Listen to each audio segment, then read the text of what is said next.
Alright, lads, so today we got some very surprising announcements, because our next set of resurrectable characters are not the 5th anniversary Ichigo and Byakuya, that seems to be happening in 2 weeks time then, but instead it's Noitora, Yami, and Osuzumari, round 2 of Can't For Your Own Worlds. For those that don't know, round 1 got done at the start of the year, in December more so it's taken 7 months for the next round to get resurrected.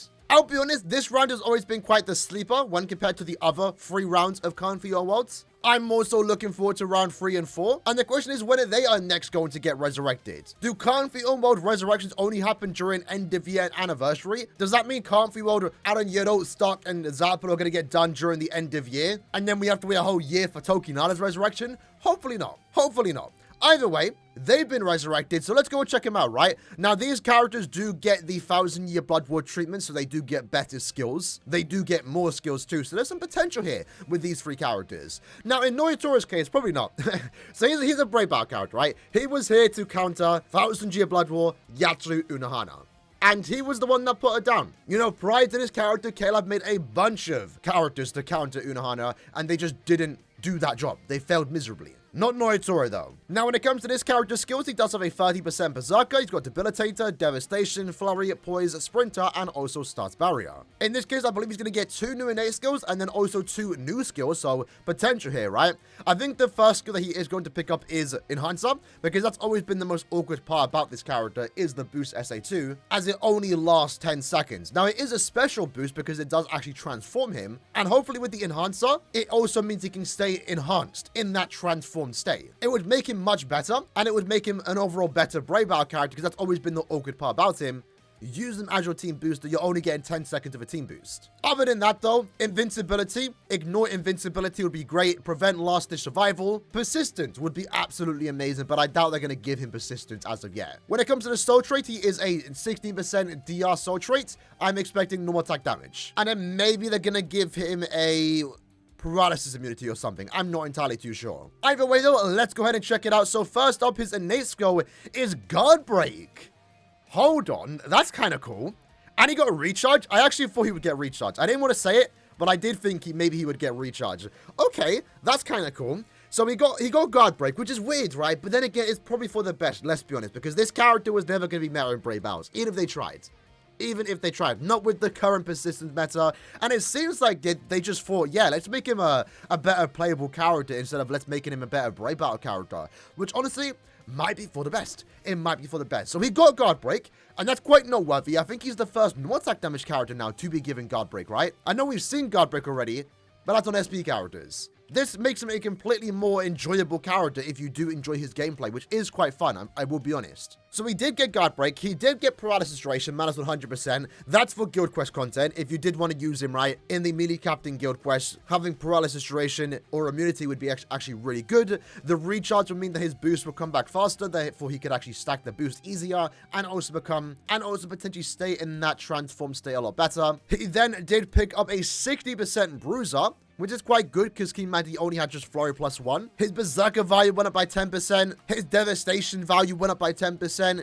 He got the Enhancer, so his boost is now staying there for longer. And that was essentially it. I would overall say this is a good resurrection. It's not the route I thought they'd go down. I thought they'd try and make him a Brave Battle character. But I kind of like the way they went down this resurrection, right? It makes him an overall more fun character. Most of the Noitora fans, if you do want to use him, you can now do that because Guard Break allows him to be used. He got a noticeable damage increase too. I mean, Flurry +1 and also Bruiser with the Enhancer. It makes him better, right?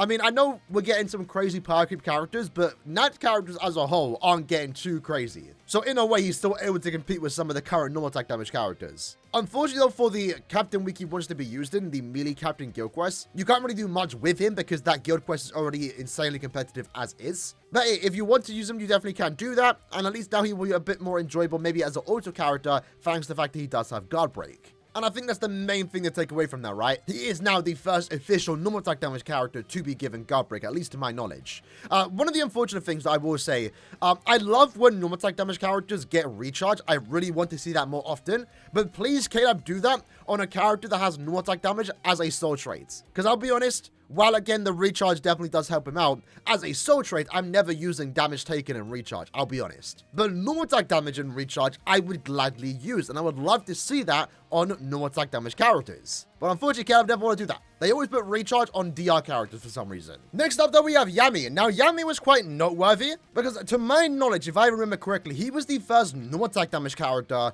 with a PvE killer. So, holo killer in this case, right? Every other Flurry character that came out into the game, even if they were designed to be used in both Brave battles and also, you know, outside of Brave battles more so, they were always given like a Sparta and Captain killer. Never before did we get a normal attack damage character with something like holo killer. And that made him quite noteworthy. And considering that Aaroniero got guard break, I would love to see this character also get guard break, right? So when it comes to the soul trait, normal attack damage plus 20% and also maybe more normal attack damage would be great. Maybe full stamina. They might do damage to burn. I think that might be his pattern. Again, while it wouldn't make sense, I would love to see recharge. Just so I could use that link with someone like Misaki, Tokinada, any future heart character that is a normal attack damage character that wants to use a team boost and also do a large amount of normal attack damage. I would love to see that. Don't think that's going to happen. Not really sure what this character needs other than guard break, to be fair. Maybe he's going to get a bruiser value too, just like Aaroniero, and also guard break, maybe an immunity. He's already gone freeze, to be fair. So yeah, let's check it out. I think he's going to get burn damage. I think he's going to get a bruiser value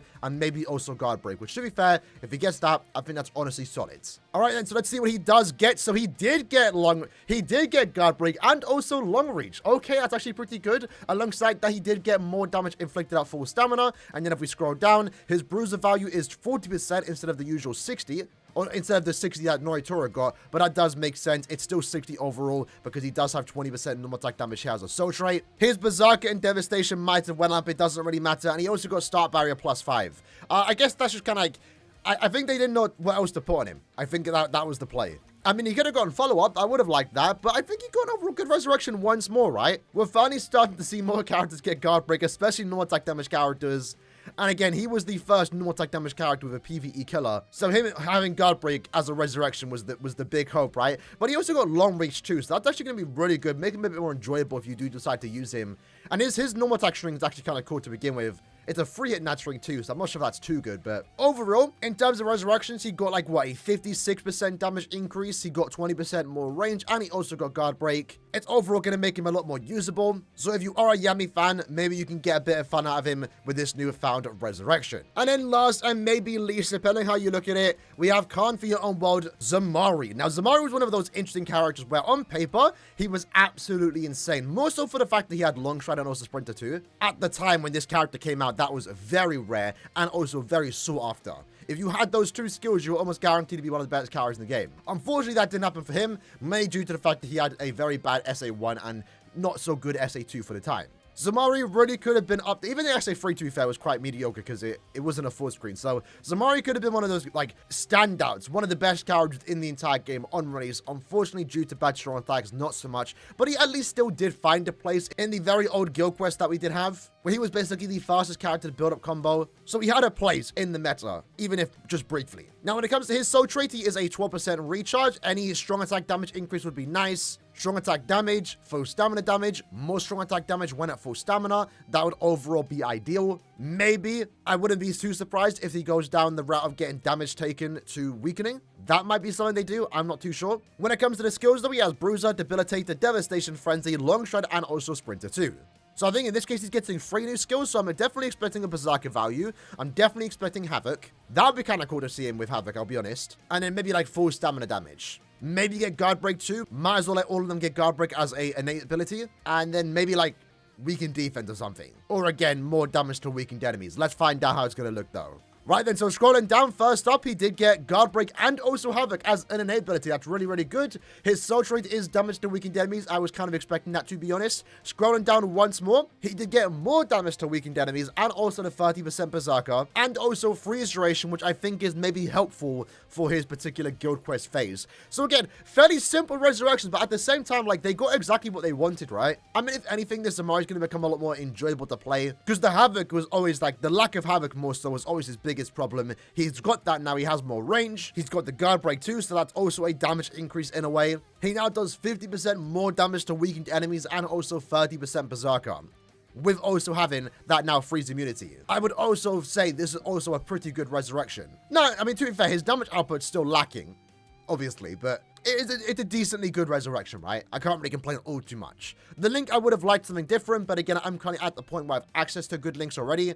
Do we have a recharge on weakened soul trait? If we don't, I honestly don't mind this soul trait existing at the very least. So yeah, that's the upcoming resurrection patch for the end of month of July. Again, not the banner I was expecting. I was expecting 5th anniversary Byakuya and also Ichigo. But in regards to Kanfi World resurrections, if they do get resurrected, they always take priority at the end of the month. That's why that's likely happens. So for those that are waiting for Byakuya and Ichigo, we only have to wait around 2 more weeks. They should be getting done in the middle of August, unless we're getting another surprise 1000-year blood resurrection, in which that case, Byakuya and Ichigo would then get pushed back to end of month August. 1000-year blood would take priority in the middle of the month. Kanfi will take priority in the end of the month if they do decide to get a banner resurrection in that given month. But I'm pretty sure we're not getting any more 1000-year blood resurrections until the anime comes back. Maybe that's why we're now moving on to Kanfi World. But yeah, Byakuya, Ichigo should be getting their resurrections mid-August. Either way, let me know what you're doing with these characters' resurrections in the comments below. I'll see you guys next time. Take care and peace.